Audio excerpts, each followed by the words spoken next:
Teď už přijíždějí vozy oficiálního dopravce. Bylo mi zcela jasné, že právě o vás bude ta atmosféra, kterou sem do Karlových Varů přivážejí hosté jednotlivých ročníků festivalu.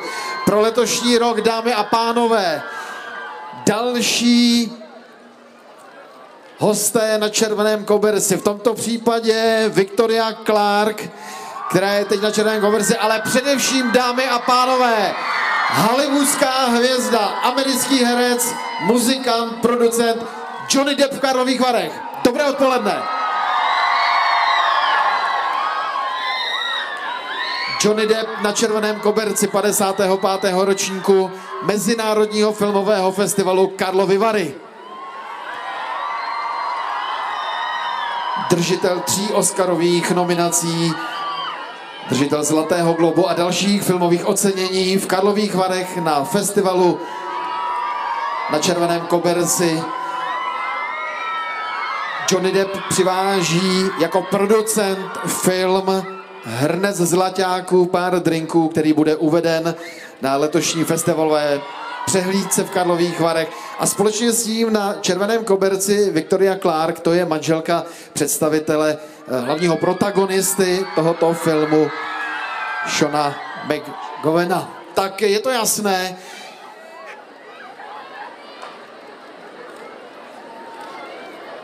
že na tuhle chvíli jste čekali u hotelu Thermal velmi dlouho, byli jste trpěliví, my vám za to moc děkujeme. A děkujeme za tyhle chvíle, kdy máte možnost setkat se s hosty, hvězdnými hosty jednotlivých ročníků Mezinárodního filmového festivalu v Karlových Varech. V letošním roce, právě teď aktuálně na červeném koberci u hotelu Thermal, americký herec, muzikant, producent Johnny Depp.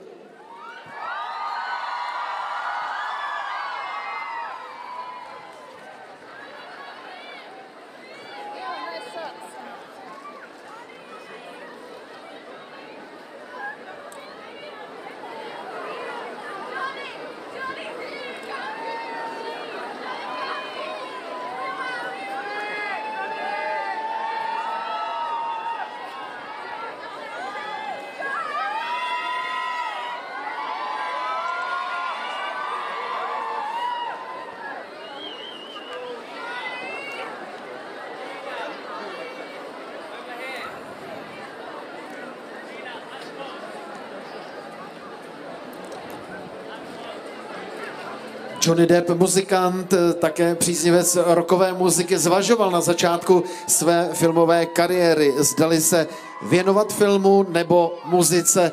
On vlastně toto snoubí v tom dalším filmu, který bude tady uveden, byť tedy v tom snímku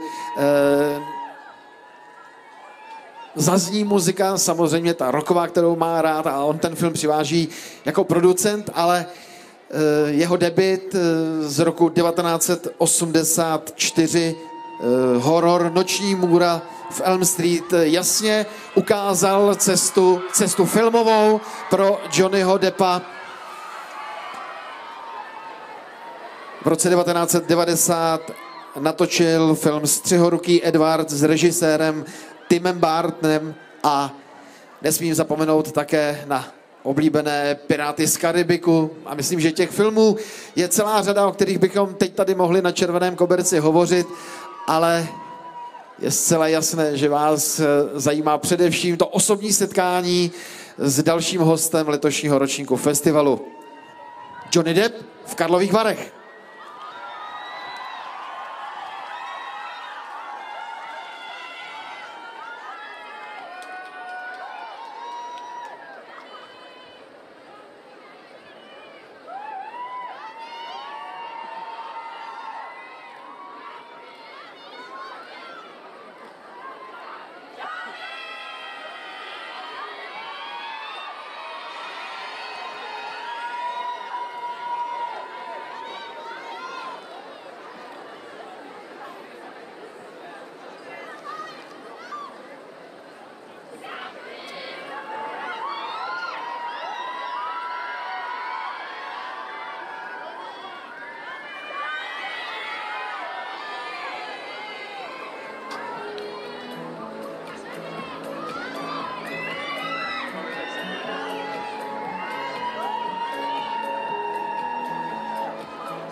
Samozřejmě, že hosté festivalu poskytují také interview, rozhovory pro především hlavní mediální partnery festivalové přehlídky, ale důležité je, aby se tvůrci a především protagonisté potkávali také s vámi, s publikem, s diváky. A v tomto případě je to setkání velice příjemné. Dámy a pánové, Johnny Depp na červeném koberci.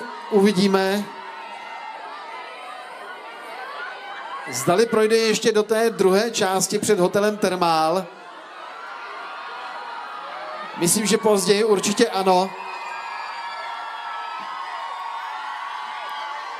Johnny Depp na červeném koberci. Dámy a pánové, americký herec, muzikant, také producent a právě jako producent se představí na letošním festivalu za malou chvíli ve velkém sále hotelu Thermal. Johnny Depp.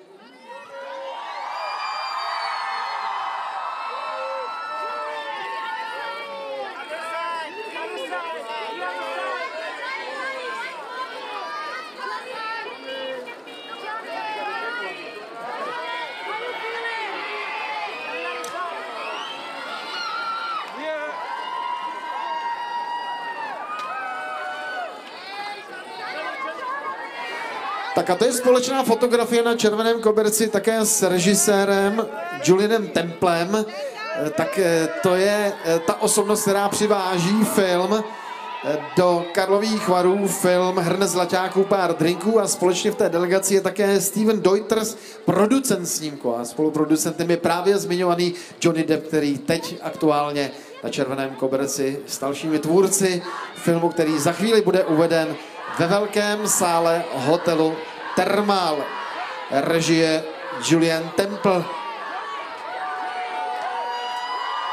Vítejte v Karlových Varech, vítejte na Mezinárodním filmovém festivalu. Johnny Depp u hotelu Thermal.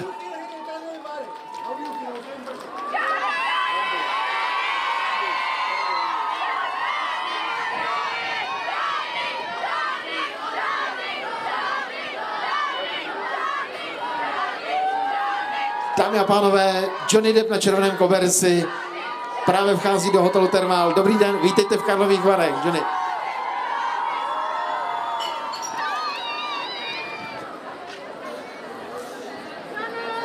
Victoria Clark, samozřejmě také režisér filmu Julien Temple a producent Steven Deuters. Tak to je kompletní delegace. Thank you.